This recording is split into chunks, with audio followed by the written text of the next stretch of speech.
Here in Fairfield County, Prep has been nurturing students' common values for 3 generations, as we know.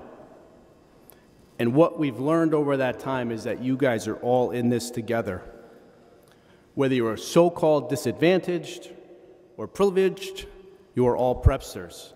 And those values, more than anything else, will be the things that guide your choices into adulthood.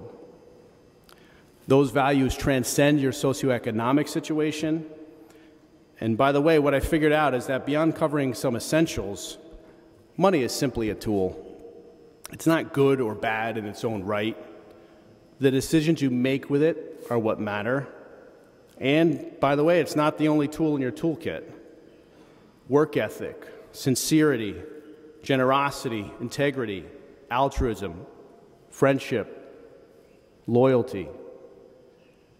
These other characteristics will shape your character and matter far more than the size of your bank account.